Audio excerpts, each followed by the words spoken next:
We were on our way back from flower shopping, my wife and my son, and we were driving home, and we were about a little under 2 miles from my home, and the road that we were on is a 45 mile per hour 4-lane road, and the next thing I know is I see my wife taking off her seatbelt, and then she just opened the door and jumped out. I immediately just kind of veered the vehicle off to the left, no regard for traffic or whatnot. Parked the car off at a little tractor renting place off to the side there, and immediately just ran out into the middle of the road and tried to assist my wife, to see what was going on. She was unconscious at the time when I got to her. She was bleeding from the back of her head, so I knew that there was some kind of head injury. She had scars, scrapes all over most of the left side of her body. She was also bleeding from around the hip area. There was other traffic coming from behind us, so some people came up. I screamed, call 911. So people called 911. There was other people that came and tried to provide us with some assistance. There was no warning signs or anything like that, especially in the mental health field, which I work in. We're trained to kind of look for those type of things. So it came as a huge shock to me that, A, it's my wife, somebody that, I've known for 14 plus years and never seen any signs of any, behaviors or anything like that. It's a very traumatic event. I've never seen anybody or had anybody ever jump out of a vehicle on me. So it's kind of my first experience with such an incident, and to have it be my wife was very close to the heart and the home there. And very traumatic experience for me and my son. So it still sits with us today. You never think it's going to happen to you, and it could happen to any of us.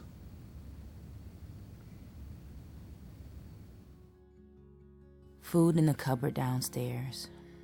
Money in the wallet 4 steps away. A grocery store 3 blocks down.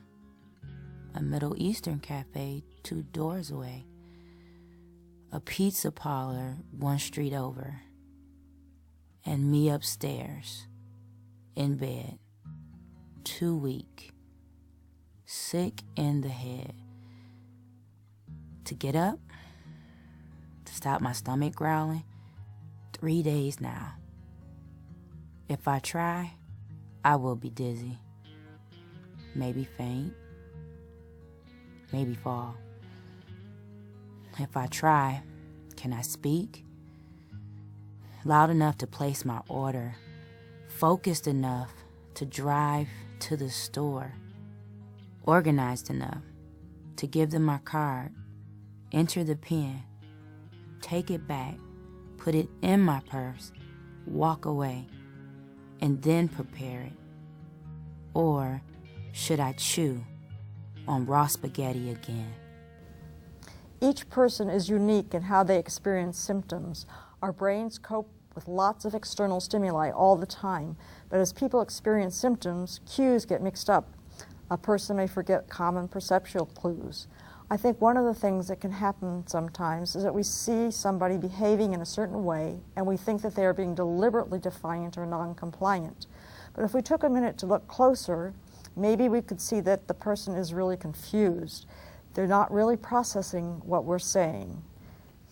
I worked with a young man one time who was identified as having severe behavior problems.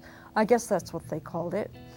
I was accompanying him to a session, and the woman who was working with him had a set of blocks, and she said, "Give me the blue block," and then "Give me the blue block," again, only louder and louder, until finally he did pick something up and handed it to her, and she said, no, that's not right." So I sat down with him and I pointed.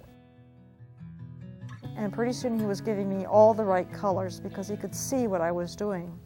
When we put a hearing aid on him, we found out that he had a hearing loss. I think we often assume that people are hearing the same way we are, but you can never make that assumption for anyone, but especially for someone who's having symptoms of illness. The processes that go on inside their heads are being disrupted by the illness. When I'm in crisis, I've learned that I actually don't understand what people are saying to me. It's like they're speaking a different language. When I'm ill, I often have trouble understanding and processing what people are saying. It sounds like English is a foreign language, and I can't focus and concentrate on what they're saying to be able to figure out and find a response somewhere in my brain to what's being said. One time when I was hospitalized, I was having severe difficulty, especially with visual perception. If somebody was on the other side of the room and started walking towards me, I'd see them getting bigger and bigger and bigger. It's kind of like I lost those things that we learn when we're quite young about things stay the same size no matter where they are in the room. And I also was having trouble communicating, talking to people. And I was actually sent home in a cab when I was unable to articulate to the driver that he needed to make a left turn to get to my place. We managed to get there and he just dropped me off, and I went inside and I was having severe disorientation. I was running up and down the steps. I was not able to sit still. A friend of mine came over and brought me some lasagna in a little dish, and I dropped it on the floor and I couldn't clean it up. And I'm not sure exactly what happened, but I think at some point I did make a suicide attempt, and I was sent, I actually called the 911 number myself, and I was taken to the hospital, and they gave me charcoal to drink, and then they had to pump my stomach because I had upchucked some of the charcoal. And again, I was sent home in a cab without any discharge planning. Fortunately, I happened to be going to a day treatment program, and they were able to get me into another hospital and get me the appropriate intervention. Dr. Taylor. Hi, Alex. It's good to see you. Good to see you. We're going to talk about symptoms of schizophrenia. Okay. I will start out with a question. How difficult is it to distinguish between regular voices and hallucinated voices?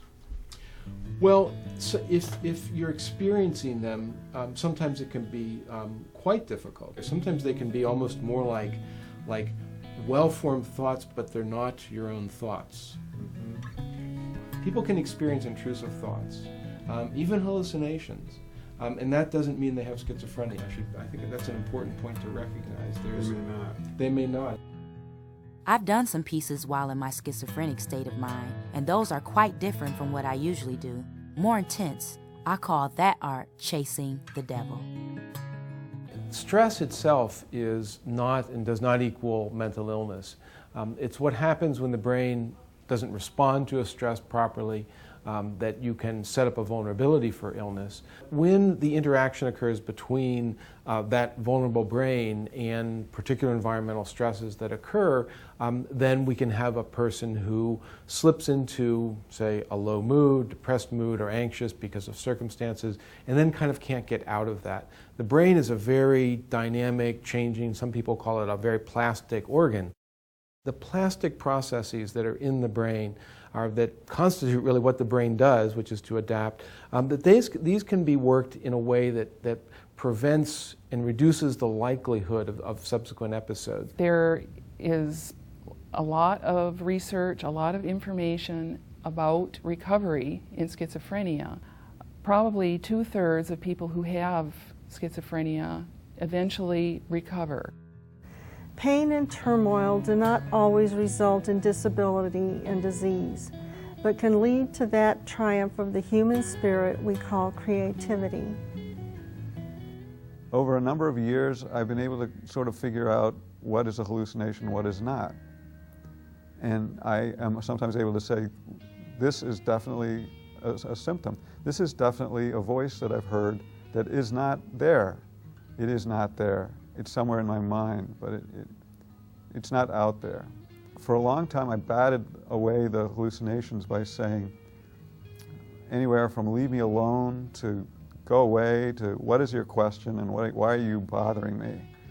Well, what I did, I said to myself, well, this is delusion.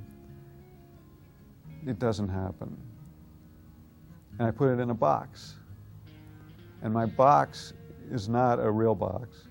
My box is a metaphor. It's an imaginary box. And I put the delusion in the box and say, stay there, leave me alone. I don't want to think about you. Recovery comes in many different forms, but there has been recovery. I'm able to drive a car. There was a time where I could not. And so I would have to say that I'm grateful for the recovery that I've had. And I hope for wellness.